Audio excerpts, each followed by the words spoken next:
They say a man can lose everything in a single night. Alexander Harrington lost his wife in a car accident 5 years ago. Tonight, he almost lost his daughter, too. The snow fell softly over Phoenix, Arizona, a rare Christmas miracle that transformed the desert city into something almost magical. White flakes drifted through the amber glow of streetlights, settling on rooftops and gathering in the corners of swimming pools that usually shimmered blue under the relentless sun. It was 11:43 at night, and the Harrington estate stood silent except for one terrible sound. Bubbles, the kind that rise from lungs emptying underwater. 7-year-old Emma Harrington sank slowly beneath the surface of the backyard pool. Her small hands clawed at the water above her, fingers splayed wide in desperate grasping motions that found nothing but liquid cold. Her mouth opened in a silent scream. No sound escaped, only bubbles. Her chestnut hair floated around her face like dark seaweed, and her eyes, those beautiful brown eyes that looked so much like her mother's, stared upward through the chlorinated water at the blurry figure standing on the pool deck. Victoria Sterling Harrington stood motionless on the concrete, wrapped in a white fur coat that cost more than most people earned in a month. Her face remained expressionless as she watched the child sink. In her right hand, a cell phone gleamed. She had not dialed 911. She had not called for help. She simply stood there, counting the seconds on her Patek Philippe watch. 30 seconds, 45 seconds, 1 minute. The bubbles were slowing now. Emma's thrashing had weakened. Her small body began to go limp. 1 minute, 30 seconds. Victoria's lips curved into the faintest smile. Then everything exploded into motion. The back door of the mansion burst open with such force that it cracked against the wall. A man's silhouette filled the doorway, backlit by the warm interior lights. Alexander Harrington, 45 years old, dressed in a Tom Ford suit that had cost $3,000, took in the scene in less than a heartbeat. His daughter. The pool. Victoria standing there doing nothing. He moved. Later, people would ask him how he crossed 30 feet so fast. He never remembered. One moment he stood in the doorway. The next, he hit the water with a splash that sent waves crashing over the pool edge. His Italian leather shoes, his suit, his Patek Philippe watch. None of it mattered. Only Emma mattered. Underwater, the world turned silent and blue and terrifying. Alexander's eyes burned from the chlorine as he dove deep, grabbed Emma's small body, and kicked toward the surface with every ounce of strength his 45-year-old frame possessed. They broke through together, Alexander gasping, Emma limp and silent in his arms. He hauled her onto the deck and laid her down on the cold concrete. Snow was falling on her face, her lips had turned blue. She was not breathing. CPR. He knew CPR. Every parent should know CPR, though most parents never imagine they will actually need it. His hands found the center of her tiny chest. He began compressions.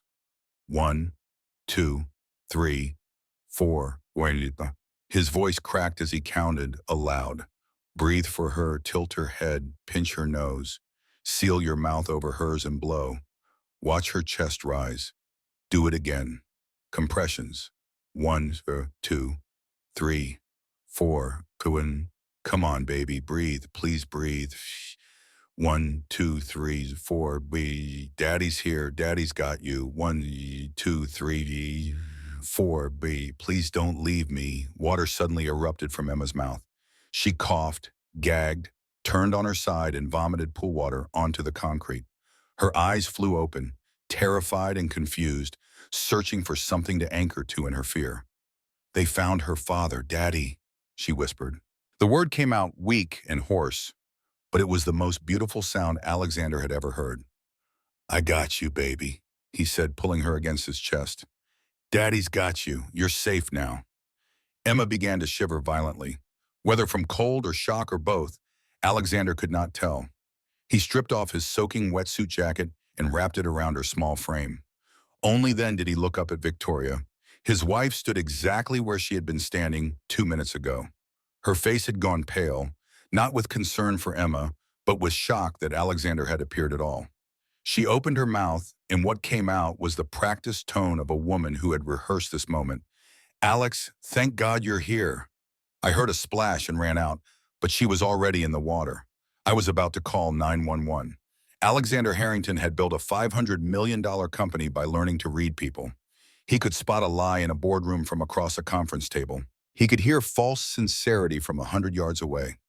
And what he heard now, coming from his wife's mouth, was the most transparent lie he had ever encountered. He stood slowly, still holding Emma against his chest. The child was shaking so hard her teeth chattered. Alexander's voice, when he spoke, came out low and controlled, the kind of calm that preceded violence. "You were about to call 911, he repeated. "My daughter was drowning for 2 minutes. And you just stood there." Victoria's carefully constructed mask slipped for just a moment. Something cold flashed across her face. Something that had been there all along, hidden beneath the makeup, in the smiles, in the perfect performance she had been giving for 6 months. "I was in shock," she said. "I froze. It happens." Alexander looked down at Emma. Even through the jacket in the dim light, he could see marks on her arms. Bruises, old ones and new ones, purple and yellow and green, mapping out weeks of damage. There was a scratch on her shoulder, red marks around her neck. And Emma, his precious daughter, was not shivering from cold alone. She was trembling with fear, staring at Victoria with the kind of terror that no child should ever feel toward an adult they lived with. "Daddy," Emma whispered again. Her voice was so small, so broken. "Please don't leave me with her again." The words hit Alexander like a bullet to the chest. Everything stopped. The snow, the night, his heartbeat. In that moment, standing in his soaking wet clothes with his daughter in his arms and his wife's lie still hanging in the air, Alexander Harrington understood that he had failed at the only job that truly mattered. He had failed to protect his child. The screen went black. White letters appeared against the darkness. The father's promise, 72 hours to save his daughter. 6 months earlier, Alexander Harrington had believed he was doing the right thing. He remembered standing in Phoenix Sky Harbor International Airport, briefcase in one hand, phone in the other, closing a deal even as he walked toward his gate. Yes, he had said into the phone, "Close the Tokyo deal at 200 million. Not a penny less. I'll be there in 12 hours. Michael Chen, his personal assistant and bodyguard, had jogged alongside him, carrying 2 more bags. Michael was 28, efficient, loyal, and one of the few people Alexander trusted completely. "Boss," Michael had said, checking his tablet, "your schedule is Tokyo 3 days, Singapore 2 days, London 4 days. Total 9 days. "Perfect," Alexander had replied. "Tell Victoria to take care of Emma. I'll video call every night." He had not video called every night. He had been too tired, too busy, too focused on deals that now, looking back, seemed completely meaningless. At that exact moment, back at the Harrington estate, 6.5-year-old Emma had sat by the window of her bedroom, watching her father's black Mercedes disappear down the driveway. Tears had rolled down her cheeks. The housekeeper, Mrs. Rodriguez, had patted her shoulder sympathetically before returning to the kitchen.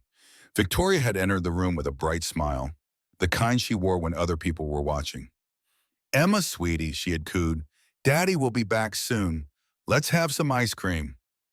But when Mrs. Rodriguez left for the day, when the house became empty except for Victoria and Emma, the mask had dropped. Victoria's perfectly manicured hand had clamped around Emma's thin wrist, fingernails digging into soft skin hard enough to leave crescent-shaped marks. "Listen to me, you little brat," Victoria had hissed, her voice dropping to a whisper, sharp as broken glass.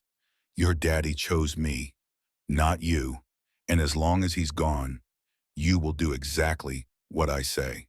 Do you understand?" Emma had nodded, too frightened to speak. "Good girl," Victoria had said, releasing her grip. "Now go to your room and stay there until I say you can come out." That had been the first night of Alexander's 9-day trip. By the time he returned, Emma had lost 2 pounds.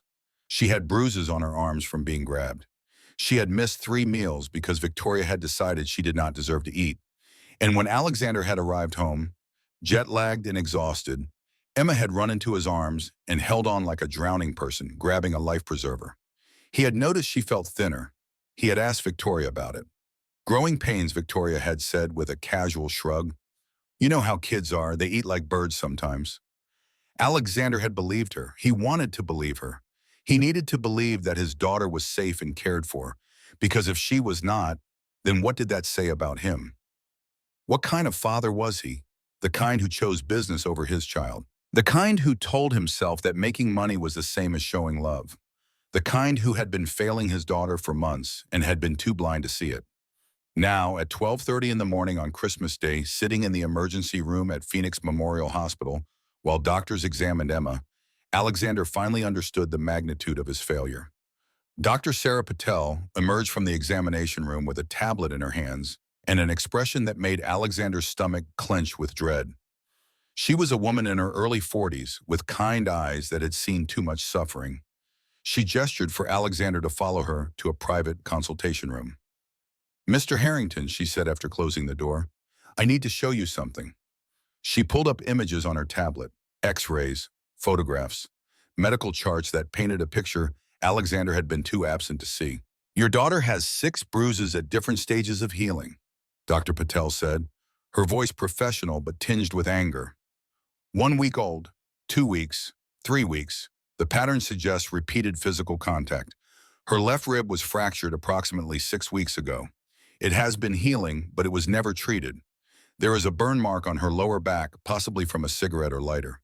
Her weight is 16.8 kilograms. That is 25% below the healthy range for a 7-year-old girl. "Mr. Harrington, these are not signs of accidents. These are signs of sustained child abuse." The words hit Alexander like a series of punches. Bruises, fractured rib, burn mark, malnutrition. Each piece of evidence was a testament to his failure as a father. "How long," he managed to say, "how long has this been happening?" "Based on the healing stages," Dr. Patel said quietly, "at least 6 months." 6 months, the same amount of time he had been married to Victoria. The same 6 months during which he had traveled 187 days. More than half the year he had been gone, leaving his daughter with a woman who was systematically torturing her. Alexander stumbled backward until his back hit the wall. His legs felt weak. His chest felt tight. He slid down to the floor, put his head in his hands, and for the first time since his wife had died 5 years ago, Alexander Harrington broke down. "My daughter," he whispered through his tears. "My little girl was being hurt. And I did not know. I did not see it.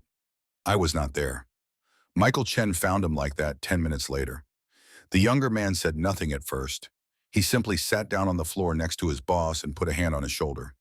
They sat in silence for a long moment before Michael finally spoke. "Boss," he said quietly, "this is not the time for self-blame. This is the time for action." Alexander looked up. His eyes were red, his face wet with tears, but something had shifted in his expression. Guilt was still there, but it had been joined by something harder. Something that looked like determination forged in the hottest fire. "You're right," Alexander said. He stood up, wiping his face with his sleeve. "What do I need to do?" "First," Michael said, standing as well, "we need to document everything. Dr. Patel will provide medical records. Second, we need the security footage from the house, all of it. Third, we need to keep Victoria away from Emma." "She's my wife," Alexander said bitterly. "She has legal rights." "Not after tonight," Michael replied. "Not after attempted murder." The phrase hung in the air between them. Attempted murder. That was what Victoria had done. She had pushed Emma into the pool and watched her drown. If Alexander had arrived even 30 seconds later, his daughter would be dead. "There's something else," Michael said, pulling out his phone. "While you were in with the doctor, I pulled up Victoria's background. Boss, her real name is not Victoria Sterling. It's Victoria Lawson. She has been married twice before. Both husbands died in accidents within 2 years of marriage. Both times she collected significant life insurance payouts." Alexander felt the blood drain from his face. "You're saying she's done this before. I'm saying she's a professional," Michael replied grimly. "And you were the next target, which means Emma was too." They found Victoria in the waiting room, sitting with perfect posture, scrolling through her phone. She looked up when Alexander and Michael approached. Her face was a mask of concern, but Alexander could see through it now. He wondered how he had ever been fooled. "Alex," she said, standing up quickly. "How is Emma? Is she okay? Can I see her?" "Sit down," Alexander said. His voice was cold, empty of emotion. Victoria hesitated, then sat. Alexander remained standing, looking down at her. Behind him, Michael pressed play on his phone. The security footage began to play. 11:30 at night, Victoria entering Emma's room, dragging the sleepy child out of bed. Emma's small voice, barely audible, asking what was wrong. Victoria's reply, sharp and cruel. "I don't care if you're sleeping. Come with me. The footage continued. Victoria pulling Emma down the stairs. Emma crying, begging to be left alone. Victoria's face twisted with something ugly. Please, Emma's voice said on the recording. I'm cold. I'll be good, I promise. You'll never be good enough, Victoria had replied. You're just like your pathetic dead mother. Alexander watched his wife's face as the recording played. He watched her realize that she had been caught. He watched her calculate her next move. And when the recording reached the moment where Victoria pushed Emma into the pool and simply stood there, watching the child drown, Alexander leaned down until his face was inches from Victoria's. You stood there for 2 minutes, he said quietly. 2 full minutes while my daughter drowned. If I had been 30 seconds later, she would be dead. Victoria opened her mouth to respond, but Alexander held up a hand. Don't, he said. Don't say another word. I have spent my entire career learning to spot lies, and I will not listen to another lie from you. Victoria's mask finally cracked completely. The concerned stepmother vanished, replaced by something cold and calculating. She stood up slowly, straightening her coat. You want to play games, Alexander? She said, her voice stripped of all pretense. Fine, let's play. You think you can just divorce me and take Emma? I am her legal guardian. We are married, and when the court sees that you are a workaholic father who abandons his daughter for months at a time, traveling around the world while I stayed here taking care of her, who do you think they will believe? She stepped closer, her voice dropping to a harsh whisper. I have already filed for emergency custody. The hearing is in 72 hours, and my lawyer will make sure the court sees you for what you are, a neglectful father who prioritizes money over his child. Even if you show them your little video, it will not matter, because the question is not, did I hurt Emma? The question is, where were you when it happened? Alexander said nothing, because Victoria was right. He had been absent. He had been negligent. He had failed Emma in every way that mattered. Victoria smiled coldly. 72 hours, Alexander, she said. And then Emma comes home with me, and you will never see her again. She turned and walked out of the hospital, leaving Alexander standing in the waiting room with Michael.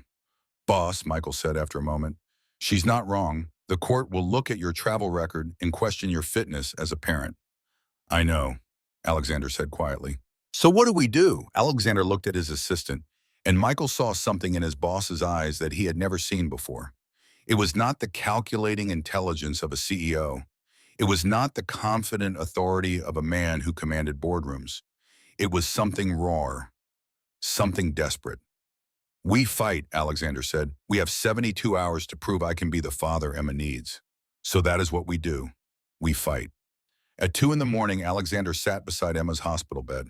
She was sleeping now, medicated and monitored, her small chest rising and falling with steady breaths. She looked so fragile beneath the white hospital sheets, so impossibly small. He had failed her. That truth sat in his chest like a stone. For 6 months, while he had been flying to Tokyo and Singapore and London, closing deals and making money and building an empire, his daughter had been suffering. She had been beaten, starved, burned, and he had not noticed. How many times had he called home and Emma had sounded tired or sad? How many times had he dismissed it as normal childhood moods? How many times had Victoria made excuses for bruises, and he had believed her because believing her was easier than facing the truth? Emma stirred in her sleep, and Alexander reached out to hold her hand. It was so small in his, so delicate. He thought about all the times he had chosen work over her, all the times he had told himself that making money was how he showed love, all the times he had been wrong. Daddy, Emma whispered, her eyes opening slightly. I'm here, baby, Alexander said softly. Daddy's right here. Are you leaving again? She asked, her voice thick with sleep and medication. The question broke something in Alexander's chest. No, princess, he said, squeezing her hand gently. Daddy's not going anywhere. Not for 72 hours. Not for 72 years. Daddy is here now. Emma's eyes closed again, and within moments she was asleep once more. But her hand remained in his, holding on even in sleep. Alexander looked at the Patek Philippe watch on his wrist. It had been a gift to himself when his company hit 100 million in revenue. It cost more than most people's cars. For years, it had been a symbol of his success. Every second that ticked by on that watch represented money earned, deals closed, victories won. Now, every second that ticked by was a second closer to losing his daughter. He pulled out his phone and began making calls. It was 2 in the morning, but that did not matter. He called his lawyers. He called private investigators. He called everyone he could think of who might help him win the legal battle ahead. And with each call, he felt the weight of what he needed to do settling onto his shoulders. He was going to fight for his daughter. Not with money, though he had plenty of that. Not with power, though he had that too. He was going to fight by becoming the father he should have been all along. At 6 in the morning, Rachel Foster arrived at the hospital. She was 34 years old, a child protective services worker, with tired eyes and a clipboard full of forms. She had responded to the emergency call about Emma's near drowning, and now she needed to assess the situation. "Mr. Harrington," she said, finding Alexander still sitting beside Emma's bed. "I'm Rachel Foster from CPS. I need to ask you some questions." Alexander stood, careful not to disturb Emma. "I'll answer anything you need," he said. They moved to a private room. Rachel pulled up the security footage that Michael had provided, watching it with a professional detachment and that slowly gave way to visible anger. "This is clear evidence of attempted murder," Rachel said when the video ended. "I will immediately file for a restraining order against Mrs. Victoria Harrington. She will not be allowed within 500 feet of Emma." "Thank you," Alexander said. "However," Rachel continued, looking at him directly, "I also need to assess your capability as a guardian." Alexander felt his stomach tighten. "What do you mean?" Rachel consulted her notes. "According to our records, you have been absent from home for 187 days in the past year. That is more than 50% of the time. Emma's school records show that you have missed every parent-teacher conference, every school event, every emergency contact call. Mr. Harrington, the court will ask this question, and I need to ask it now. If you were not present enough to notice 6 months of sustained abuse, how can you be trusted to protect Emma going forward?" The question landed like a physical blow. Because it was fair. It was more than fair. It was exactly what Alexander had been asking himself since last night. "I cannot change the past," Alexander said quietly. "I cannot undo the fact that I was not there when Emma needed me. But I can change the future. And I will." Rachel studied him for a long moment. "Mr. Harrington, I believe you love your daughter, but love is not enough. The court needs to see change. Real, measurable change. You have 72 hours to prove you can be the father Emma needs." She stood to leave, then paused at the door. "One more thing," she said. "Victoria Sterling has already filed for emergency custody. Her lawyer is Paul Jensen. He is very good at what he does. And what he does is win custody battles for abusers by putting the other parent on trial. Be prepared for that." After she left, Alexander sat alone in the empty consultation room, the weight of the next 72 hours pressing down on him. He needed a plan. He needed to move fast. And most importantly, he needed to prove that he had changed. Michael found him an hour later. "Boss," Michael said, "I have Thomas Blake waiting. He is the private investigator you wanted." "Send him in," Alexander replied. Thomas Blake was 55, gray-haired, with the weathered face of a man who had seen too much of humanity's dark side. He sat down across from Alexander and spread out a file folder on the table between them. "Mr. Harrington," Thomas said, "I have been investigating Victoria Sterling as you requested. What I found is disturbing." "Tell me everything," Alexander said. Thomas opened the file. "Victoria Sterling is not her real name. Her birth name was Victoria Lawson. She has changed her name 3 times in the past 7 years. Marriage number 1 was in 2018 to David Chen, CEO of a tech startup. Mr. Chen drowned in his swimming pool 6 months after their wedding. The life insurance payout was $800,000. Marriage number 2 was in 2021 to Robert Carter, a real estate investor. Mr. Carter died in a car accident 18 months after their wedding. Life insurance payout was $1.5 million. Marriage number 3 is to you, Mr. Harrington, in 2023. Your life insurance policy is $10 million. Alexander felt sick. "She has done this before," he said quietly. "Not just twice," Thomas replied. He pulled out additional documents. "I found connections to 6 other women, all of them married wealthy men. All of those men died in accidents within 2 years. Collectively, these women have collected $22 million in life insurance payouts. They call themselves the Black Widow Network. Alexander looked at the photographs Thomas had laid out. 7 women, all beautiful, all between 35 and 40 years old. Victoria was one of them. Is there someone coordinating this? Alexander asked. Yes, Thomas said.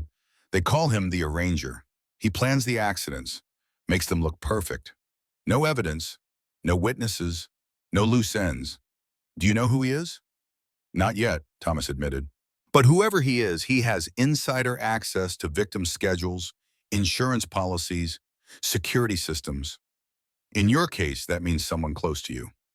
Alexander thought about his inner circle, his executives, his board members, people he had trusted for years. One of them was helping Victoria plan his murder. There is one more thing, Thomas said, pulling out a final document. I hacked into Victoria's email account. She sent this 3 months ago. He slid a printed email across the table. Alexander read it, and the room seemed to tilt. The email was from Victoria to someone called the arranger. It outlined a plan to kill Alexander and make it look like a car accident. But there was more. The email also discussed Emma. Victoria wrote that Emma was a problem, that she needed to die too, that the plan was to kill Alexander first, gain custody of Emma as the grieving widow, and then arrange an accident for the child. Make it look like murder-suicide, the email said, Moam. No one would question it. A depressed widower unable to cope. They were going to kill both of us, Alexander said, his voice hollow. Yes, Thomas replied. And according to this timeline, they were planning to move forward within the next 6 months. Alexander sat back in his chair, trying to process everything. His wife was a serial killer. She was part of a network. She had been planning to murder him and his daughter, and someone he knew, someone he trusted, was helping her do it. He looked at his Patek Philippe watch. 72 hours until the custody hearing. 72 hours to expose Victoria. 72 hours to prove he could protect Emma. 72 hours to save his daughter's life. It was not enough time, but it was all the time he had.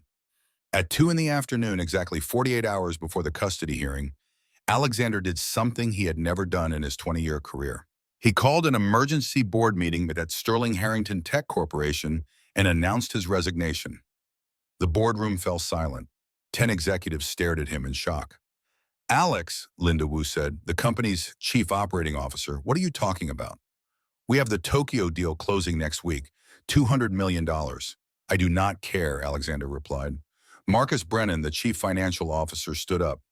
If you step down now, he said, the company will lose 30% of its value in a week. Then it loses 30%, Alexander said calmly.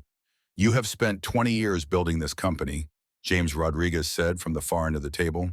You cannot just walk away. Alexander looked at each of them in turn.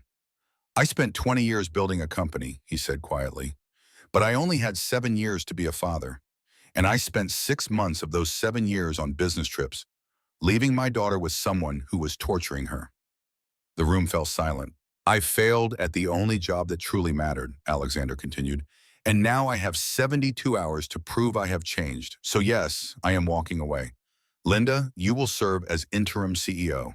Marcus, you will handle all financial decisions. I will not be stepping foot in this building until I have won custody of my daughter. He stood up. The company can lose money. Stock prices can fall. But my daughter cannot lose anything more. He walked out, leaving behind 20 years of work and $500 million in value. Michael followed him, and as they reached the elevator, Michael smiled. That was the most boss thing you have ever done, boss, Michael said. Alexander did not smile. I should have done it 6 months ago, he replied. At 4 in the afternoon, Alexander returned to the hospital to find Emma awake. She looked small and frightened in the hospital bed. But when she saw her father, her face lit up with the kind of pure joy that made Alexander's chest ache. Daddy, she said as he entered the room. Hey, princess, Alexander replied, sitting down beside her bed. How are you feeling? Emma looked at him seriously.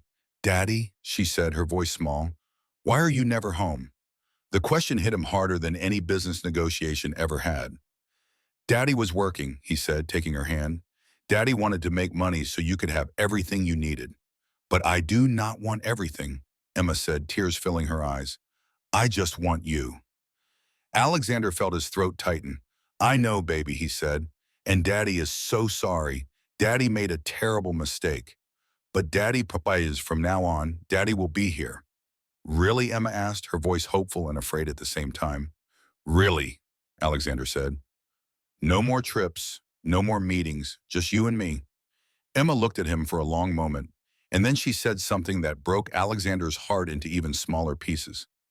Daddy, when you are gone, Mommy Victoria is mean. She hits me. She does not give me food. She locks me in my room. I tried to tell you on the phone, but she was always listening, and when you came home, she was nice again. I thought maybe it was my fault. Maybe I am a bad girl, so Daddy does not want to be home. Alexander pulled Emma into his arms, holding her as gently as he could. No, baby, he said, his voice breaking. No, no, no. You are not a bad girl. You are the best girl, the most perfect daughter. Daddy is the one who was wrong, but Daddy will never let anyone hurt you again. Daddy promises. They stayed like that for a long time, father and daughter, holding on to each other as if they could make up for 6 months of distance in a single embrace. Later that evening, after Emma had fallen asleep again, Alexander sat in the hospital cafeteria with Michael, going over the plan for the next 48 hours. We need to document everything, Michael said, checking items off a list. Medical records from Dr. Patel, security footage from the house, background investigation on Victoria, witness statements from school teachers, neighbors, anyone who might have noticed Emma's condition. Alexander nodded, only half listening. His mind kept returning to Emma's question. Why are you never home? Boss, Michael said, noticing Alexander's distraction. You okay? I was thinking about a year ago, Alexander said quietly. Emma's school called because she had fallen on the playground. They could not reach Victoria, so they called me. I was in a meeting in Singapore. I told them to handle it and call me back later. They did call back. Emma had a mild concussion. I did not fly home. I finished my meetings and came back 3 days later. Michael said nothing. I told myself I was being a good father by making money, Alexander continued. I told myself that providing for her financially was the same as being there for her. I was wrong. And now I have 48 hours to prove I have changed. You will, Michael said with certainty, because the Alexander Harrington who would have stayed in Singapore does not exist anymore. Alexander looked at his assistant. How can you be so sure? Because you quit your company, Michael replied. You walked away from $500 million. The old Alexander Harrington would never have done that. Before Alexander could respond, both their phones buzzed simultaneously. A message from Thomas Blake, the private investigator. We have a problem. Victoria just hired Paul Jensen. He is the best custody lawyer in Arizona. He has an 87% win rate in abuse cases, and his strategy is always the same. He puts the non-abusive parent on trial. If Victoria wins custody, Emma goes back to her. And based on that email you found, we know what happens next. Alexander felt cold dread settle in his stomach. How long until the hearing? He asked Michael. 48 hours, Michael replied. Then we have 48 hours to become unbeatable, Alexander said. He stood up, and as he did, he looked down at the Patek Philippe watch on his wrist. For 20 years, this watch had reminded him of every minute he spent making money. Now it reminded him of every minute he had lost with his daughter. He took off the watch and set it on the table. Michael looked at him questioningly. That watch was about time spent making money, Alexander said. I do not need it anymore, because now every minute I have is about my daughter. He walked back toward Emma's room, leaving the expensive watch behind. It was just after 8 in the evening, 48 hours until the custody hearing. 48 hours to save his daughter. Alexander Harrington had spent 20 years learning how to win in business. Now he had 2 days to learn how to win at being a father. The stakes had never been higher. The warehouse on 5th Street smelled of rust and decay. Alexander Harrington stood in the doorway, snow melting on his shoulders, a borrowed gun tucked in his waistband. Somewhere in the darkness ahead, his daughter was being held hostage by a woman he had trusted for 10 years. Linda Wu's voice echoed through the empty space. Come in, Alexander. We have been waiting for you. He stepped inside. His eyes adjusted slowly to the dim light. High above, broken skylights let in pale moonlight that cut silver beams through the gloom. In the center of the warehouse, illuminated by a single battery-powered work light, Emma sat bound to a metal chair with duct tape. Her mouth was gagged. Her eyes went wide when she saw her father. Behind her stood Linda Wu, Chief Operating Officer of Sterling Harrington Tech Corporation, the woman who had run his company, the woman who had helped him build an empire, the woman who, he now knew, had been planning his murder.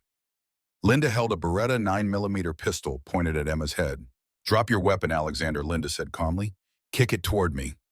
Alexander pulled the Glock from his waistband and placed it on the concrete floor. He kicked it across the warehouse. It skittered and spun, coming to rest at Linda's feet. "Good," Linda said. "Now we can talk like civilized people." "Let her go," Alexander said. His voice was steady despite the terror clawing at his chest. "Whatever this is about, it is between you and me." Linda laughed. The sound echoed off concrete walls. "Do you know how much planning goes into a perfect murder, Alexander? Every detail matters. Timeline, method, alibi, and insurance documentation. It takes months, and Victoria is very good at her job. She marries wealthy men, makes them love her, makes them trust her. Then we arrange an accident. Clean, untraceable, profitable." She began to pace, never lowering the gun. 7 women, 14 victims, $22 million. A beautiful system. Until you had to go and ruin everything by coming home early on Christmas Eve. "Why?" Alexander asked. "You made 7 figures running my company." "Why do this?" Linda stopped pacing.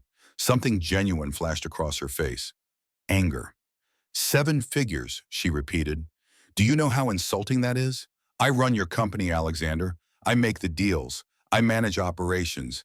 I do everything while you fly around the world playing CEO.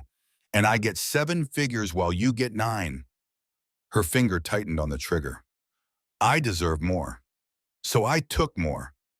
Emma whimpered behind the gag. Alexander could see her trembling. "If you wanted money," he said, keeping his voice calm, "I would have given it to you." "I did not want your charity," Linda snapped. "I wanted what I earned, what I deserved. And this system, this network, it gave me that." "You helped Victoria kill 12 people," Alexander said. 14, Linda corrected. "And I would do it again." She raised the gun, pointing it directly at Emma's head. "But first, I need to eliminate the loose end." Alexander saw her finger begin to squeeze the trigger. He moved. 45 years of sitting behind desks had not prepared him for combat. But watching someone about to murder his daughter triggered something primal.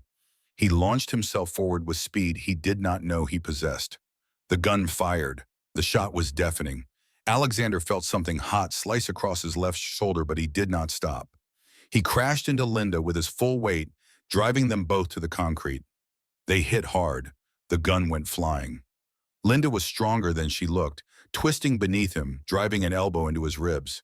Pain exploded through his chest. She rolled away, scrambling toward the weapon. Alexander grabbed her ankle and yanked her back. She kicked at his face. He blocked with his arm and climbed on top of her, using his weight advantage. His shoulder was bleeding. He could feel warm blood soaking through his shirt. Linda's hand found the gun. She swung it toward him. Alexander caught her wrist and slammed it against the concrete once, twice, 3 times until her grip loosened and the weapon fell free. Then the warehouse exploded with light and sound. "FBI!" a voice boomed through megaphones. "Drop your weapons! Hands where we can see them!" Flashlights and laser sights cut through darkness from every direction. Tactical teams poured through doors and windows with military precision. Alexander rolled off Linda, hands up, breathing hard. "I am Alexander Harrington," he shouted. "The girl in the chair is my daughter." Agents rushed past him. 2 tackled Linda, who was trying to crawl toward the gun. Others surrounded Emma, cutting her free from the chair, removing the gag. The little girl immediately started crying and calling for her daddy. Alexander tried to stand, but his legs would not hold him. He collapsed to his knees. The adrenaline was wearing off and his shoulder hurt more than anything he had ever felt. An agent with a medical kit was beside him, cutting his shirt away, applying pressure to the wound. Through the chaos, Alexander saw Emma running toward him. She was free. She was alive. She threw herself into his arms, and he held her despite the pain, held her like he would never let go. "Daddy," she sobbed. "I was so scared." "I know, baby," Alexander whispered, "but you are safe now." Agent Rebecca Mitchell appeared beside them. The FBI special agent looked exhausted but satisfied.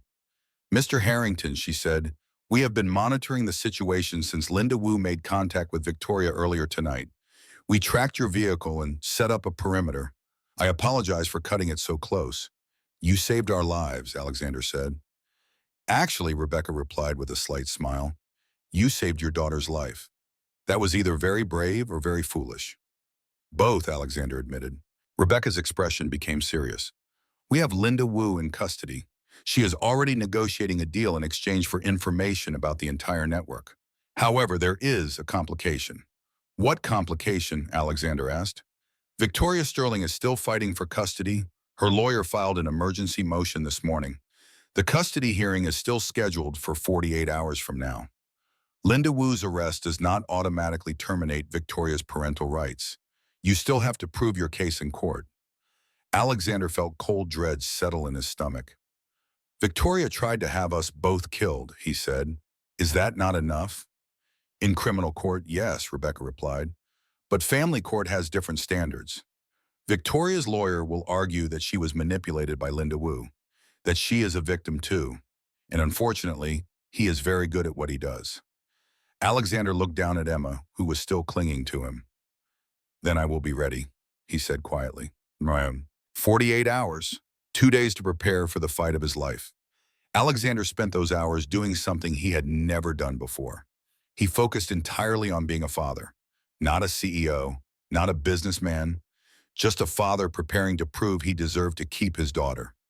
Dr. Rebecca Chen, Emma's therapist, spent 3 hours with both of them in her office. Emma sat on Alexander's lap the entire time, unwilling to let go of him even for a moment. Mr. Harrington, Dr. Chen said gently, Emma is going to be asked questions in court. Questions about what Victoria did to her. Are you prepared for that? No, Alexander admitted, but I will be there with her. Dr. Chen looked at Emma. Sweetheart, she said, do you understand what is going to happen in 2 days? Emma nodded against her father's chest. I have to tell the judge what Mommy Victoria did to me, she said quietly. That is right, Dr. Chen confirmed, and it might be scary. Victoria will be in the room. Her lawyer will ask you questions. But your daddy will be there, and the judge will protect you. Do you think you can be brave? Emma was silent for a long moment. Then she looked up at Alexander. Will you hold my hand, she asked. The entire time, Alexander promised. Rachel Foster, the CPS worker, came to the house that evening. She conducted what she called a home stability assessment. She walked through every room, taking notes, asking questions. Mr. Harrington, she said, sitting down in the living room, I need to be honest with you. Victoria's lawyer, Paul Jensen, is going to attack your fitness as a parent. He will bring up your travel record, your absences, the fact that you did not notice 6 months of abuse. You need to be prepared for that. I am prepared to tell the truth, Alexander said. I was a terrible father. I prioritized work over my daughter. I failed to protect her. But I have changed. Have you? Rachel asked. It has only been 72 hours since Emma almost drowned. How do I know this is not temporary? How do I know you will not go back to your old life once the crisis is over? Alexander looked at her steadily. I sold my company, he said. I am not going back to my old life because my old life no longer exists. Rachel studied him for a long moment, then nodded. I believe you, she said, and I will tell the judge that. But you need to understand something. Belief is not enough. You need to prove it. How? Alexander asked. By showing consistency, Rachel replied. By demonstrating that your actions match your words. By being the father Emma needs, not just today or tomorrow, but every day for the rest of her life. After Rachel left, Alexander sat with Emma on the couch. She was drawing with crayons, making pictures of flowers and sunshine. Normal things, happy things. Emma, he said gently, can I ask you something? She looked up from her drawing. Do you want to stay with me? He asked. Or would you rather live with someone else? Aunt Catherine, maybe? Emma's eyes filled with tears. I want to stay with you, Daddy, she said. Please do not send me away. Alexander pulled her into his arms. I am not sending you anywhere, he said. I just needed to know what you wanted. I want you, Emma said simply. The night before the hearing, Alexander could not sleep. He stood at the window of his bedroom, looking out at the Phoenix skyline. Somewhere out there, Victoria was preparing her own case, hiring the best lawyers, crafting her defense, getting ready to fight for custody of a child she had tried to murder. His phone buzzed, a text from Michael Chen. Boss, Paul Jensen's legal strategy just leaked. He is going to argue that you are having a mental breakdown, that quitting your job was proof of instability, that Emma needs stability, not a father in crisis. Alexander stared at the message. Of course. Of course that would be the argument. He had quit a $500 million company with no notice. From the outside, it probably did look like a breakdown. He texted back, let him argue that.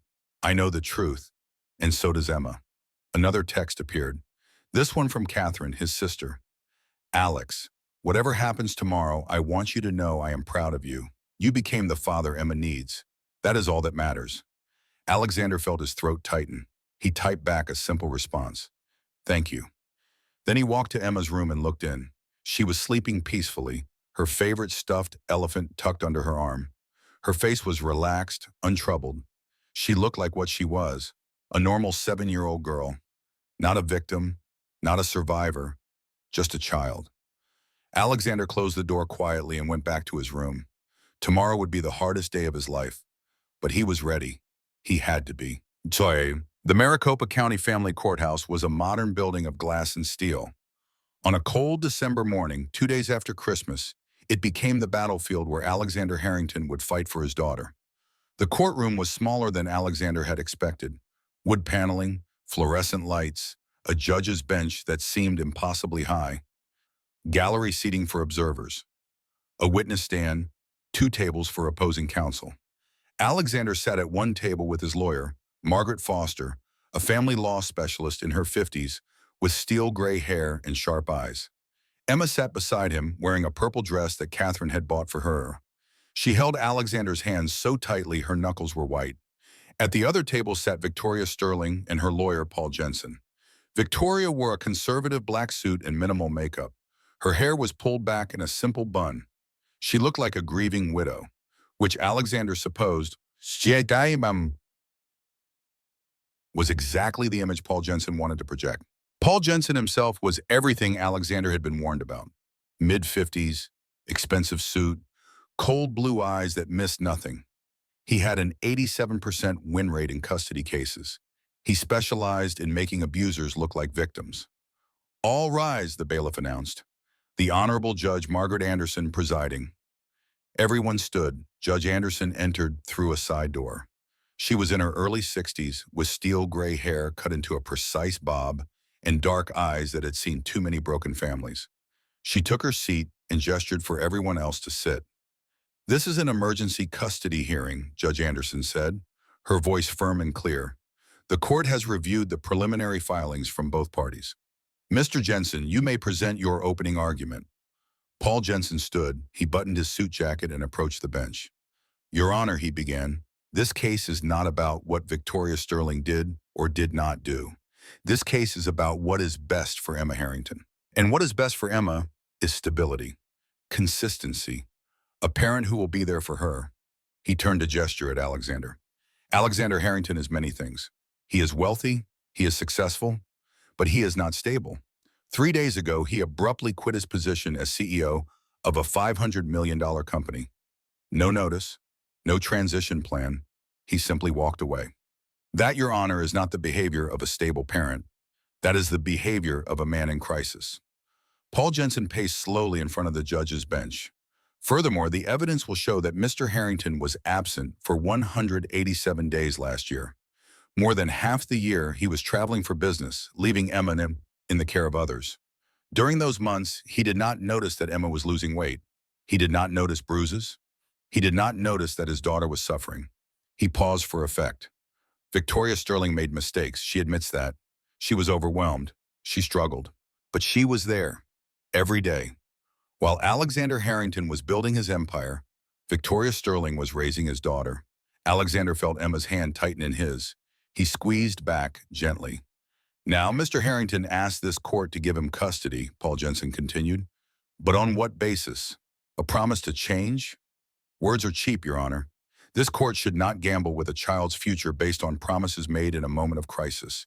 Emma needs a parent who will be there tomorrow, next month, next year. Not a father who might decide to return to his old life once the drama fades.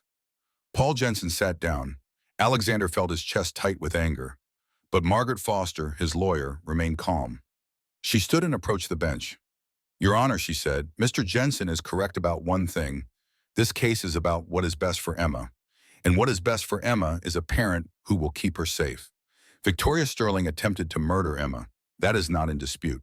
There is video evidence, there are witnesses, there is a hospital report documenting near drowning and months of physical abuse." She placed a folder on the judge's bench. "Victoria Sterling did not make mistakes, Your Honor. She committed crimes.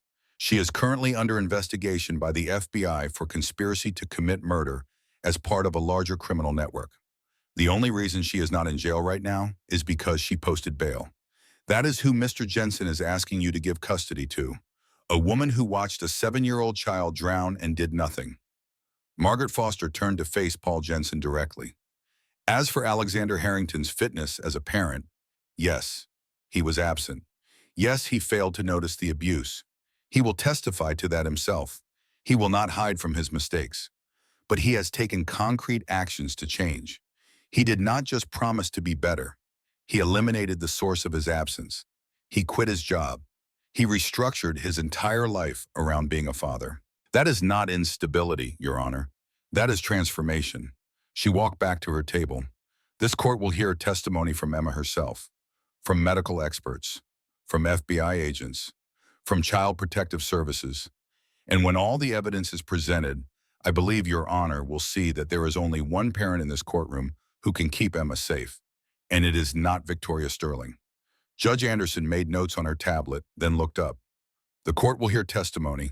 Call your first witness, Mr. Jensen." Paul Jensen stood. The defense calls Victoria Sterling to the stand. Victoria walked to the witness stand with perfect posture. She placed her hand on the Bible and swore to tell the truth. Then she sat down, folding her hands in her lap, looking every inch the wronged woman. Paul Jensen approached her gently. "Mrs. Sterling," he said, "can you tell the court about your relationship with Emma?" Victoria's voice was soft, sad. "I tried my best," she said. "Emma was difficult. She had behavioral problems. She would not listen. She would not eat. I thought I was helping her by being firm." "Firm," Paul Jensen repeated. "Can you explain what you mean?" "Discipline," Victoria said. "Timeouts, consequences for misbehavior.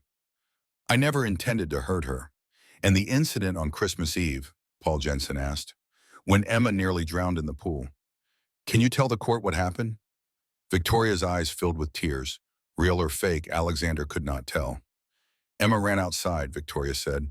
"I followed her. She was standing by the pool. I told her to come inside. She refused. Then she slipped. She fell into the water. I froze. I panicked. I should have jumped in immediately, but I could not move. I was in shock. A perfectly crafted lie." Alexander felt rage building in his chest. "And Alexander Harrington," Paul Jensen said, "how would you describe his involvement in Emma's life?" Victoria looked directly at Alexander. "He was never home," she said. "I was raising Emma alone, making every decision alone, dealing with every problem alone. Alexander would call from Tokyo or Singapore and ask how things were going. I would say fine because I did not want to burden him with the truth. That Emma was struggling. That I was struggling. He had more important things to worry about." She dabbed at her eyes with a tissue. "I should have told him," Victoria said. "Maybe if I had, things would have been different, but I did not want to fail. I did not want him to think I could not handle it." It was masterful. She was painting herself as an overwhelmed caregiver trying her best, making Alexander the absent father who forced her into an impossible situation. "Your witness," Paul Jensen said, returning to his seat. Margaret Foster stood. She did not approach the witness stand immediately. She simply looked at Victoria for a long moment. "Mrs. Sterling," she finally said, "you testified that Emma had behavioral problems. Can you give specific examples?" Victoria hesitated. "She would not eat her vegetables," she said. "She would not clean her room. Normal child things." "And your response to these normal child things," Margaret said, "was to hit her hard enough to fracture a rib?" "I never fractured her rib," Victoria protested. Margaret pulled a document from her folder. Hospital records from Dr. Sarah Patel, dated 3 days ago. Emma Harrington, age 7, presents with healing rib fracture, approximately 6 weeks old. "Were you aware Emma had a fractured rib, Mrs. Sterling?" Victoria's composure cracked slightly. She must have fallen, Victoria said. Children fall. How many times did Emma fall in the 6 months you were caring for her? Margaret asked. I do not remember, Victoria said. The medical report documents 6 different bruises at various stages of healing, Margaret continued. 1 week old, 2 weeks old, 3 weeks old, 4 weeks old, 5 weeks old, 6 weeks old. That is a lot of falling, Mrs. Sterling. She was clumsy, Victoria insisted. Was she clumsy when you pushed her into the pool? Margaret asked sharply. I did not push her, Victoria said. She fell. Margaret pulled out a tablet and played the security camera footage. The entire courtroom watched as Victoria dragged Emma to the pool, as Emma begged and cried, as Victoria pushed her into the water and stood watching her drown. When the video ended, the courtroom was silent. That is you, is it not, Mrs. Sterling? Margaret said quietly. Victoria said nothing. Let the record show the witness did not deny the video evidence, Margaret said. No further questions, Your Honor. Victoria stepped down from the witness stand. Her perfect composure was gone now. She looked rattled, exposed. Judge Anderson made notes, then spoke. This court will take a 15-minute recess. When we return, we will hear testimony from Emma Harrington. The recess felt like an eternity. Alexander took Emma to a small, private room where Rachel Foster was waiting. Emma was shaking. I do not want to go up there, she whispered. I do not want to see her. You do not have to look at Victoria, Rachel said gently. You can look at your daddy. You can look at the judge. But sweetheart, the judge needs to hear from you. She needs to know what happened. Emma nodded, tears streaming down her face. When they returned to the courtroom, Judge Anderson looked at Emma with kind eyes. Emma, she said gently, I know this is scary, but I need you to be very brave. Can you do that for me? Emma nodded. Come sit up here, Judge Anderson said, gesturing to the witness stand. Alexander walked Emma to the stand.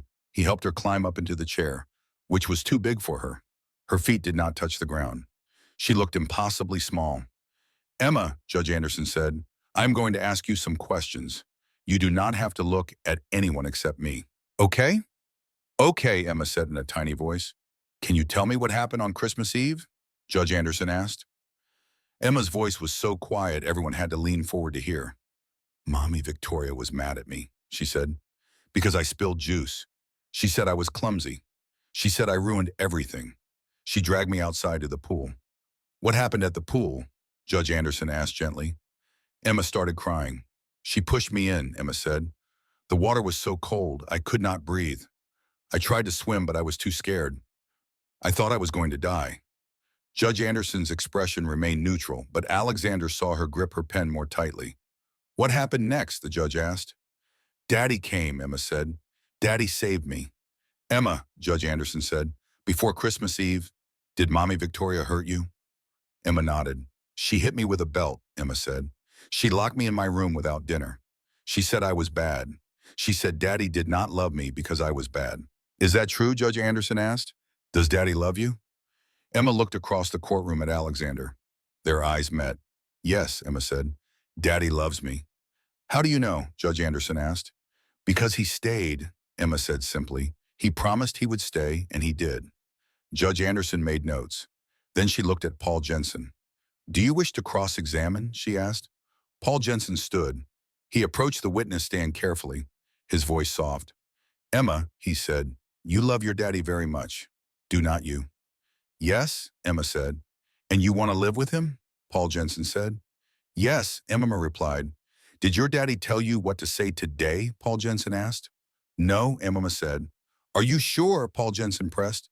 Because if your daddy told you to say bad things about Mommy Victoria so you could stay with him, that would be okay to tell me. My daddy does not lie, Emma said, her voice getting stronger. And I do not lie. Mommy Victoria hurt me. She pushed me in the pool. She wanted me to die. Paul Jensen realized he had made a mistake. He had tried to discredit Emma and instead made her more credible. No further questions, he said, returning to his seat. Judge Anderson looked at Alexander. Mr. Harrington, she said, please take the stand. Alexander stood. He walked to the witness stand and was sworn in. He sat down, looking directly at Judge Anderson. Mr. Harrington, Judge Anderson said, you were absent from home for 187 days last year. During that time, your daughter was being abused. Why did you not notice? Alexander took a breath. This was the moment he had been dreading. But Rachel Foster had told him the truth was his only option. I did not notice, he said, because I was not paying attention. I was focused on my company, on making money, on building success. I told myself I was being a good father by providing financially. But I was lying to myself. I was being a terrible father. I was absent, neglectful. And my daughter suffered because of my failure. Judge Anderson made notes. 3 days ago, she said, you quit your job as CEO. Why? Because I finally understood what mattered, Alexander replied.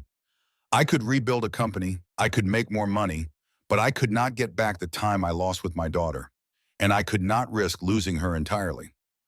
So I eliminated the thing that was taking me away from her. That seems impulsive, Judge Anderson said. It was decisive, Alexander corrected. I had a choice. Keep my career and risk losing my daughter, or give up my career and be the father she deserves. That was not a difficult choice. What if Emma has behavioral problems? Judge Anderson asked. What if being a full-time father is harder than you expect? Will you regret your decision? Alexander looked across the courtroom at Emma, who was sitting with Margaret Foster. No, he said, because the only thing I have ever truly regretted is not being there for her sooner. The 30 minutes felt like 30 hours. Alexander sat in the hallway with Emma on his lap. She had fallen asleep against his chest, exhausted from the stress of testifying. Catherine sat beside them. Michael stood nearby, ready to help if needed. Finally, the bailiff appeared. Judge Anderson is ready. They filed back into the courtroom. Emma woke up and held Alexander's hand as they sat down. Victoria sat at her table, her face pale. Paul Jensen whispered something to her, but she did not respond. Judge Anderson entered and took her seat. This court has reviewed all evidence and testimony, she said, and I am prepared to issue my ruling. The courtroom held its breath. Victoria Sterling, Judge Anderson said, looking directly at her, the evidence against you is overwhelming. Video footage shows you deliberately pushing Emma into the pool and watching her nearly drown. Medical evidence shows months of systematic physical abuse. FBI testimony indicates you are part of a criminal conspiracy. Your own testimony was contradicted by objective evidence at every turn. Judge Anderson's voice hardened. You are not a mother. You are a predator who targeted a vulnerable child. This court finds that you pose a clear and present danger to Emma Harrington. She turned to Alexander. Alexander Harrington, you failed your daughter for 6 months. You were absent when she needed you. You did not notice her suffering. Under normal circumstances, that failure would be disqualifying. Alexander felt his heart sink. However, Judge Anderson continued, the evidence shows you have taken extraordinary steps to change. You quit your job. You restructured your life. You have demonstrated through actions, not just words, that you understand your failures and are committed to being the father Emma needs. She looked down at Emma. Most importantly, Emma herself is clear about what she wants. She wants to stay with her father. And after hearing her testimony, seeing the video evidence, and reviewing all documentation, this court agrees that is what is best for her safety and well-being. Judge Anderson's gavel came down. Custody of Emma Harrington is permanently and irrevocably granted to Alexander Harrington. Victoria Sterling's parental rights are hereby terminated. Furthermore, Victoria Sterling is remanded to custody pending criminal charges. This hearing is adjourned. The courtroom erupted. Alexander heard nothing. He dropped to his knees and pulled Emma into his arms, holding her as tightly as he dared. We won, he whispered. You are mine. Forever. I know, Emma said, crying into his shoulder. I knew you would not let her take me. Victoria was led away in handcuffs, screaming that this was not fair, that she had been manipulated, that she was the victim. No one listened. Paul Jensen closed his briefcase and left without a word. Rachel Foster approached Alexander with tears in her eyes. You did it, she said. You proved you changed.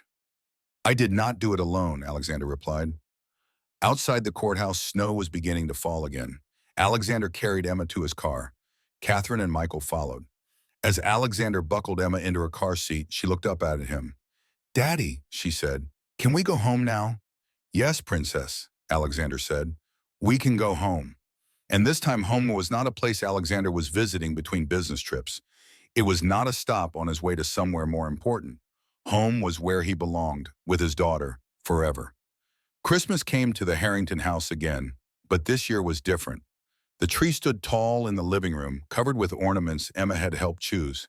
Each one had a story. The purple butterflies she had picked out in March. The ceramic angel Catherine had given her for her 8th birthday. The photo frame ornament holding a picture of Alexander and Emma at the zoo. In the kitchen, something delicious was baking. Alexander stood at the counter, helping Emma frost Christmas cookies. Flour dusted his shirt. Frosting decorated Emma's nose. They were laughing about something silly, something that did not matter, something that was everything. Catherine walked in, carrying more decorations from storage. "You two are making a mess," she said with a smile. "That is the point," Emma replied, grinning.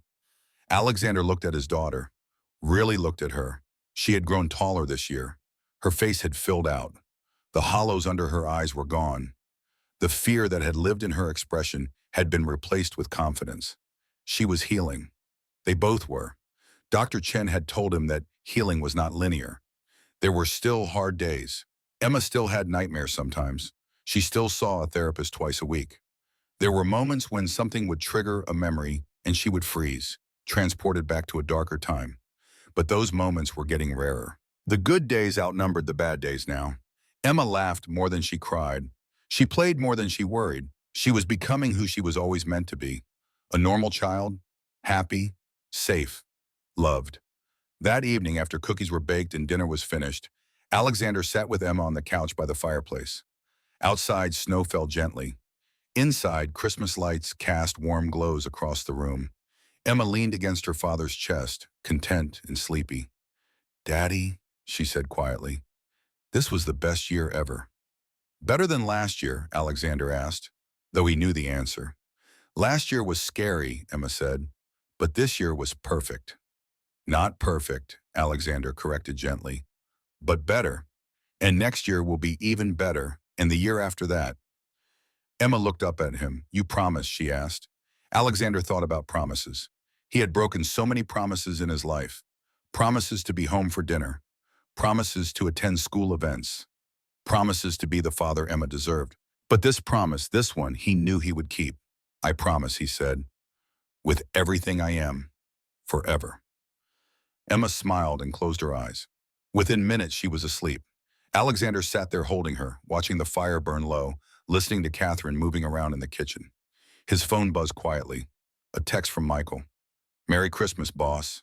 Hope you and Emma are having a good one. P.S. The company is doing fine without you. Stop worrying." Alexander smiled. He had sold Sterling Harrington Tech Corporation 9 months ago to a private equity firm. The money had been substantial, though less than the company's peak value. But it had been enough. Enough to secure Emma's future.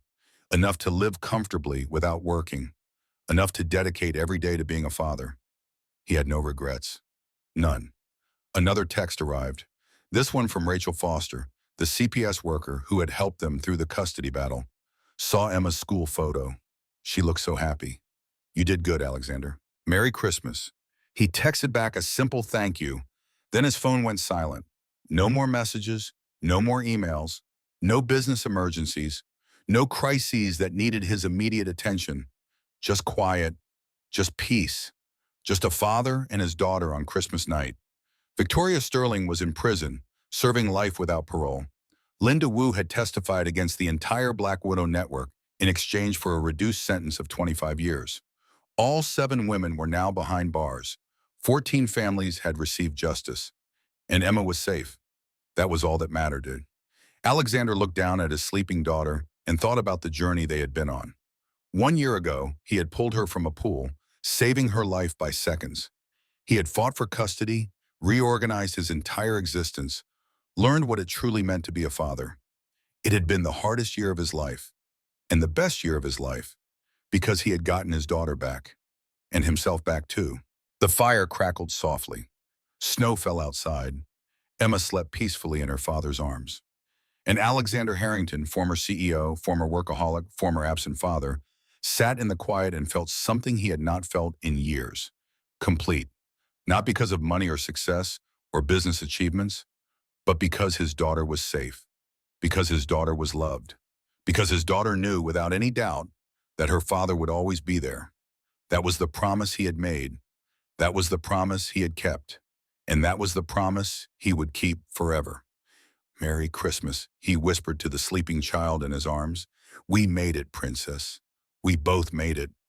Outside, the snow continued to fall, covering Phoenix in white. Inside, father and daughter sat together by the fire, safe and whole and home. And that, Alexander thought as his own eyes grew heavy, was the greatest success he had ever achieved. 6 months after Victoria's sentencing, on a humid June afternoon, Alexander Harrington sat in Dr. Rebecca Chen's office and learned that saving his daughter's life had been the easy part. Healing her soul would take much longer. Dr. Chen was a child psychologist, 52 years old, with silver streaks in her black hair and eyes that had witnessed decades of childhood trauma. She specialized in abuse recovery.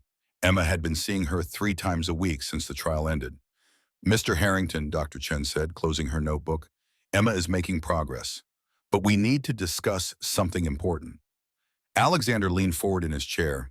He had been dreading this conversation. He could see it in the way Dr. Chen's expression had shifted from professional to deeply concerned. "Emma's physical wounds have healed," Dr. Chen continued. "Her weight is back to normal. The bruises are gone. But the psychological damage runs deeper than you might realize." "Tell me," Alexander said. Dr. Chen pulled out a series of drawings. Emma had made them during therapy sessions. Alexander looked at them and felt his chest tighten. The first drawing showed a small, stick-figure girl standing alone in a dark space. Above her, a large figure with angry eyes loomed. The second drawing was messier, more chaotic. Red and black scribbles dominated the page, with that same small figure trapped in the center.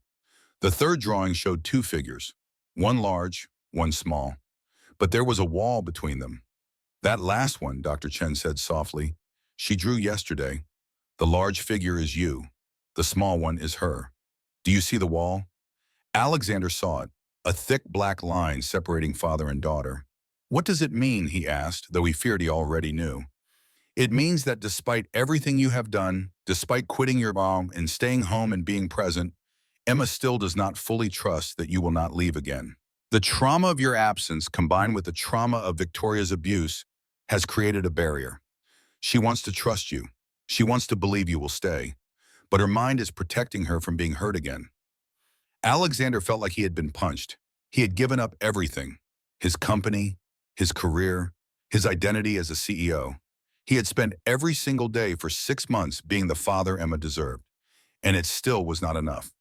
"How do I fix this?" he asked. "You cannot fix it," Dr. Chen replied. "You can only be consistent, day after day, month after month. Eventually that wall will come down, but it will come down on Emma's timeline, not yours. Healing is not linear, Mr. Harrington. There will be good days and bad days, forward progress and setbacks. Your job is to be there through all of it." "How long?" Alexander asked. Dr. Chen shook her head. "There is no timeline. Every child is different. But if you remain constant, if you prove through actions, not words, that you are not going anywhere, then yes, she will heal. Completely." Alexander drove home in silence. The Phoenix summer heat shimmered off the asphalt, making the air look liquid. He thought about Emma's drawing, the wall between them. He had been so focused on the external changes, on being physically present, that he had not realized his daughter was still emotionally distant. He thought about the past 6 months, the daily routines they had established: breakfast together every morning, walks in the evening, reading before bed. From the outside, they looked like a normal father and daughter. But Alexander realized now that he had been performing fatherhood, not living it. He had been checking boxes, making sure Emma ate vegetables, ensuring she did her homework, taking her to therapy appointments. But had he truly connected with her? Had he learned what made her laugh, what made her scared, what she dreamed about when she fell asleep? When he arrived home, Emma was in the backyard with Catherine, his sister. They were planting flowers in the garden. Emma looked up when she heard the car door close. "Daddy," she called, waving, "come see what we planted." Alexander walked over and knelt down beside the flower bed. Emma had dirt on her hands and a smudge on her cheek. She looked happy.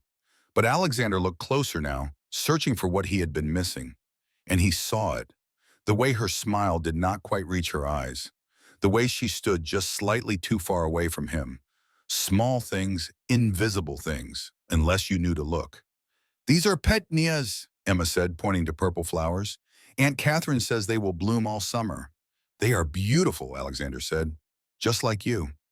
Emma smiled again, that same incomplete smile, and turned back to the flowers. That night, after Emma was asleep, Alexander sat with Catherine on the back porch. His sister had stayed in Phoenix far longer than she had originally planned. She had taken a leave of absence from her job in Seattle to help with Emma's transition. How was the therapy session? Catherine asked. Difficult, Alexander admitted.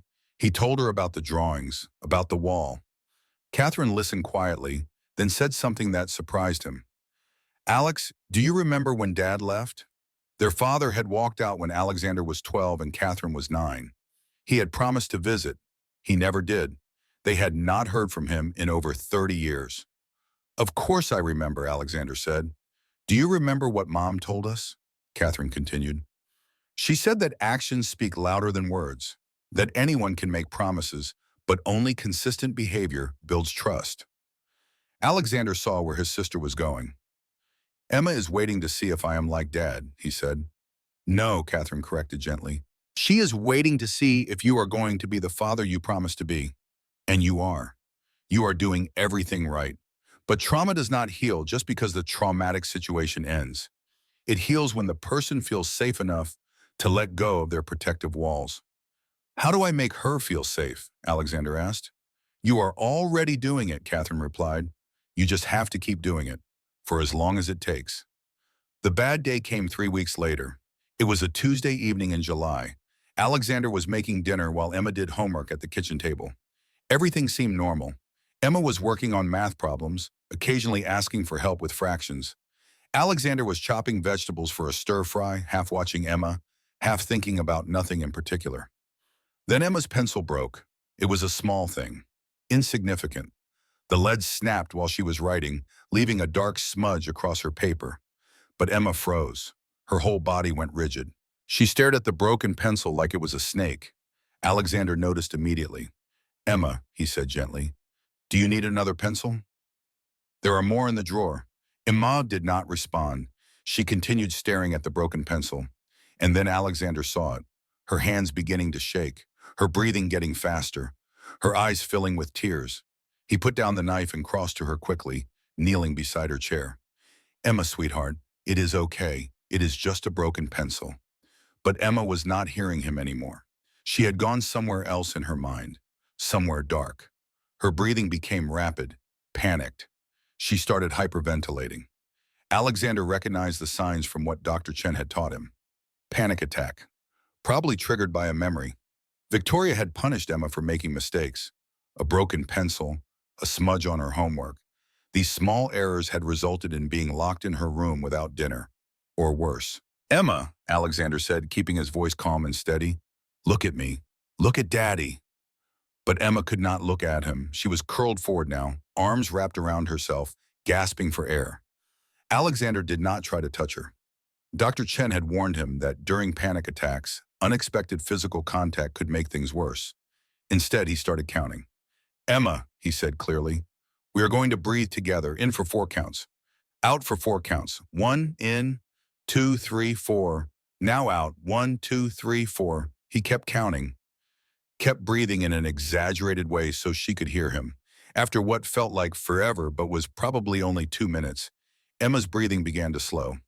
She started following his counts. Good, Alexander said. That is perfect. Keep breathing with me.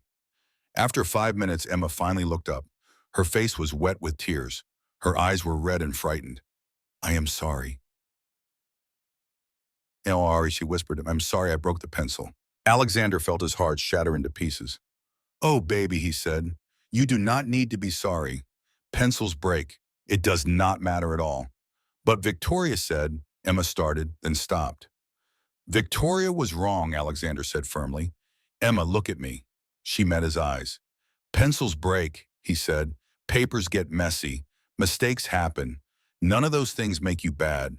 None of those things make Daddy angry. Do you understand? Emma nodded, but Alexander could see she did not really believe him. I am going to throw this pencil away, Alexander said, picking it up. And I am going to get you a new one. and you are going to finish your homework. And when you are done, we are going to eat dinner together, and everything will be okay." He walked to the trash can and made a show of throwing the broken pencil away. Then he opened the drawer, pulled out a new pencil, and brought it to Emma. "Here," he said, "brand new. And if this one breaks, we will get another one. We have hundreds of pencils. Breaking one is not a problem." Emma took the pencil with shaking hands. She looked at her homework, at the smudge from the broken lead. "My paper is messy now," she said quietly. "So we start a new page," Alexander replied, pulling out fresh paper. "See? Easy." He helped her copy what she had already completed onto the new page. Then he went back to making dinner, though he kept glancing over to make sure she was okay. That night, after Emma was asleep, Alexander sat alone in the dark living room and cried. He cried for his daughter, who was so traumatized that a broken pencil could send her into a panic attack. He cried for all the times Victoria had hurt her, all the times Emma had been too scared to ask for help. He cried because, even now, 6 months after Victoria was locked away forever, his daughter was still suffering. And he cried because he finally understood that he could not fix this quickly. There was no business strategy for healing trauma, no shortcut, no way to throw money at the problem and make it disappear. All he could do was be there, day after day, pencil after pencil, panic attack after panic attack, proving through repetition that he was not going anywhere. The breakthrough came in October. Emma had been invited to a sleepover at her friend Maya's house. It would be her first night away from home since the incident at the pool. Alexander was terrified to let her go. What if she had a nightmare? What if she panicked? What if she needed him and he was not there? But Dr. Chen had encouraged it. Emma needs to build independence, the therapist had said. She needs to learn that she can be away from you and still be safe. So Alexander agreed. On Friday evening, he drove Emma to Maya's house with her sleeping bag and overnight bag. She seemed excited, chattering about movies they would watch and games they would play. But as they pulled into Maya's driveway, her excitement faded. "Daddy," she said quietly, "what if I have a bad dream?" "Then Maya's mom will call me," Alexander said, "and I will come get you immediately. I will be 10 minutes away. What if I get scared? Then you tell Maya's mom you want to come home, and I will come get you." No questions asked. Emma looked at the house, then back at her father. "What if I miss you?" she asked. The question hit Alexander harder than he expected. "Then I will miss you too," he said. "But I will see you tomorrow morning, and I will be thinking about you all night." Emma unbuckled her seatbelt slowly. Alexander got out and walked her to the door. Maya's mother, Sandra, greeted them warmly. She knew about Emma's situation. The whole neighborhood knew. There had been news coverage for weeks during the trial. "Emma will be perfectly safe," Sandra assured Alexander. "I have your number.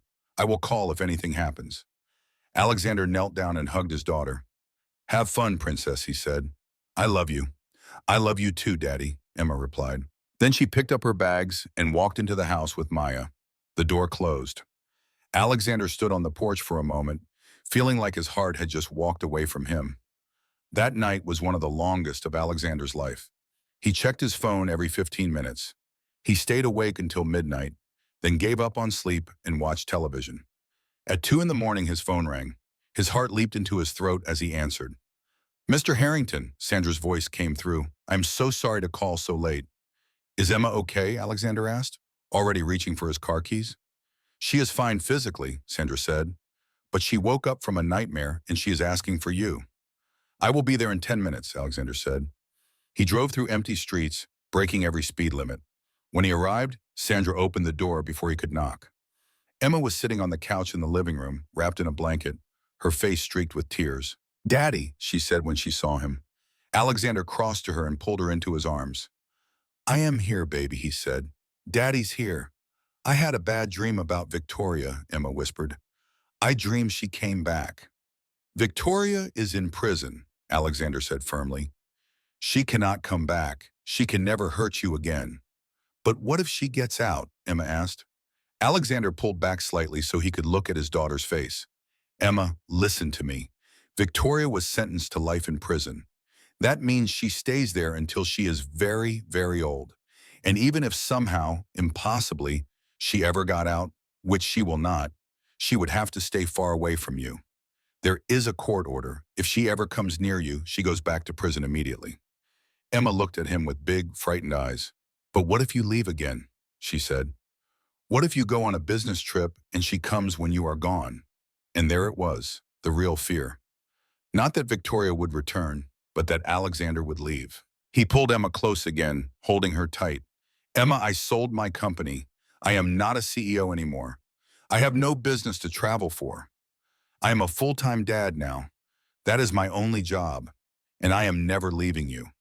You promise, Emma asked, her voice muffled against his chest. I promise, Alexander said. I promised you that months ago, and I will keep promising it every day for the rest of my life. I am not going anywhere. They sat like that for a long moment. Then Emma said something that changed everything. Daddy, she whispered, I believe you. Those 3 words, I believe you.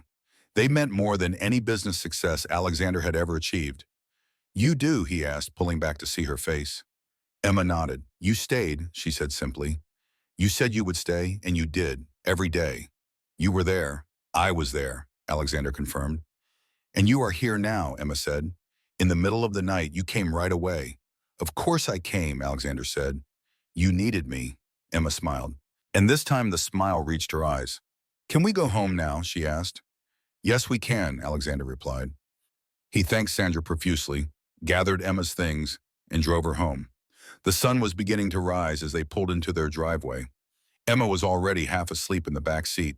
Alexander carried her inside and tucked her into her own bed. As he was about to leave, Emma reached out and grabbed his hand. Daddy, she said sleepily, thank you for coming to get me. Always, Princess, Alexander said. Always. Emma's eyes closed, and within moments she was asleep. But her hand remained in his, holding on. Alexander sat on the edge of her bed until he was sure she was deeply asleep. Then he gently extracted his hand and stood up. As he looked down at his sleeping daughter, Alexander realized something profound had shifted tonight. The wall that Dr. Chen had mentioned, the barrier between them, had finally come down. Emma believed him now. She trusted that he would stay, that he would come when she needed him, that he was finally the father he had promised to be. Christmas came again, 1 year and 3 days after the night Alexander had pulled Emma from the pool. 1 year since everything had fallen apart and been rebuilt.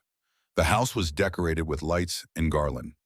A tree stood in the living room, covered with ornaments that Emma had helped choose. Under the tree were presents wrapped in bright paper. Catherine had flown in from Seattle. Michael was coming for Christmas dinner.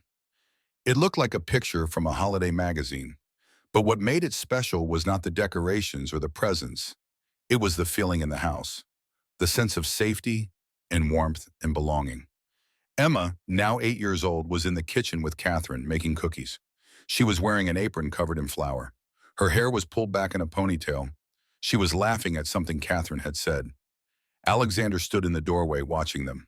He thought about last Christmas, the terror of pulling Emma from the pool, the desperate race to save her life, the 72 hours of fighting for custody, the trial, the arrests. So much had happened in 1 year. Emma looked up and saw him watching. Daddy, she called, come help us.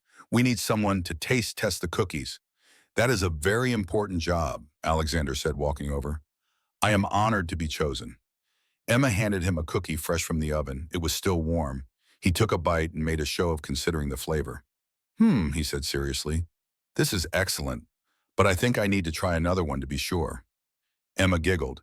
You just want more cookies, she said. You caught me, Alexander admitted. They spent the afternoon baking. Christmas music played on the radio. Snow fell outside. Another rare Phoenix Christmas miracle. Everything was peaceful. That evening after dinner, after presents had been opened and wrapping paper littered the floor, Emma climbed into Alexander's lap as they sat by the fireplace. Daddy, she said, this was the best Christmas ever. Better than last year, Alexander asked. Though he knew the answer, Emma was quiet for a moment. Last year was scary, she said. I thought I was going to die. But this year is different. This year I have you. You always had me, Alexander said. I was just too blind to see what mattered. Emma looked up at him. Daddy, she asked, do you miss your company? It was a good question. Did he miss it? The power, the prestige, the challenge of building something massive and successful? Sometimes, Alexander admitted, But not as much as I would miss this. Not as much as I would miss you. Emma smiled and settled back against his chest, content. Later that night, after Emma was asleep and Catherine had gone to bed in the guest room, Alexander stood alone in his study. On the wall was a photograph of Emma from a year ago before everything happened. She looked smaller in the picture, more fragile. There was something in her eyes that had not been there in months. Fear. Now that fear was gone. It had been replaced with something else. Security, confidence, the knowledge that she was loved and protected. Alexander's phone buzzed, a text from Michael. Thanks for a great day, boss. Emma looks so happy. You did good. Alexander smiled at the message. He typed back a reply. Thank you for everything, Michael. I could not have done this without you. The truth was, he could not have done it without a lot of people. Michael, Catherine, Dr. Chen, Rachel Foster. The FBI agents who had arrested Victoria, the lawyers who had prosecuted her, the judge who had sentenced her. It had taken a village to save Emma, but it had taken one person to heal her father. Alexander walked to his bedroom, but before going to sleep, he stopped by Emma's room as he did every night. He opened the door quietly and looked in. Emma was sleeping peacefully, her favorite stuffed elephant tucked under her arm. Her face was relaxed, untroubled. She looked like what she was, a normal 8-year-old girl, not a victim, not a survivor, just a child. Alexander closed the door and walked to his own room. He got ready for bed, brushing his teeth and changing into pajamas. As he climbed under the covers, he thought about the journey they had been on. A year ago, he had been a CEO, powerful, wealthy, successful by every conventional measure. But he had been failing at the only thing that truly mattered, being a father. Now he was neither powerful nor wealthy by his old standards. He had sold his company for far less than it was worth. He lived off his savings. He had no prestigious title, no corner office, no private jet. But he had something infinitely more valuable. He had his daughter's trust. He had Emma's laughter filling their house. He had quiet moments reading bedtime stories and loud moments playing in the backyard. He had breakfast conversations about nothing important and dinner conversations about everything. He had the privilege of being called daddy. And that, Alexander thought as sleep began to claim him, was worth more than all the business empires in the world. The next morning, Alexander woke early to the sound of movement in the kitchen. He got up and found Emma already awake, sitting at the table, drawing. Morning, Princess, he said. You are up early. I wanted to draw you something, Emma said, not looking up from her paper. Alexander poured himself coffee and sat down beside her, curious but not wanting to interrupt her work. After a few more minutes, Emma set down her crayons and pushed the drawing toward him. It was a picture of two figures holding hands, one large, one small. No wall between them, just connection. Above them, Emma had written in her careful 8-year-old handwriting, "My daddy and me." Alexander felt tears sting in his eyes. "This is beautiful, Emma," he said. "Can I keep it?" Emma nodded. "It is for you," she said, "to remember." "I will never forget," Alexander promised. Emma climbed onto his lap and hugged him. "I love you, Daddy," she said. "I love you too, Princess," Alexander replied, holding her close, more than anything in the world. They sat like that as the morning sun streamed through the windows, father and daughter, healed and whole. Outside, the last of the Christmas snow was melting. A new year was beginning.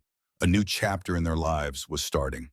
But one thing remained constant, one thing that would never change. Alexander Harrington was a father, not a CEO, not a businessman, not a success story in any conventional sense, just a father. And finally, after 7 years and one very long, very difficult year of learning and growing and changing, he was good at it. The story that began with a broken promise and a drowning child ended with a kept promise and a healed family. Some people never get second chances. Alexander knew that. He knew how lucky he was, how easily this story could have ended differently. If he had been 30 seconds later that Christmas Eve night, if Victoria had succeeded, if Emma had not survived. But she had survived. They both had. And now they were building something better than what had come before. Not a perfect family. Perfection did not exist. Emma still had nightmares sometimes. Alexander still struggled with guilt over the years he had missed. They both saw therapists. They both had scars, visible and invisible. but they had each other.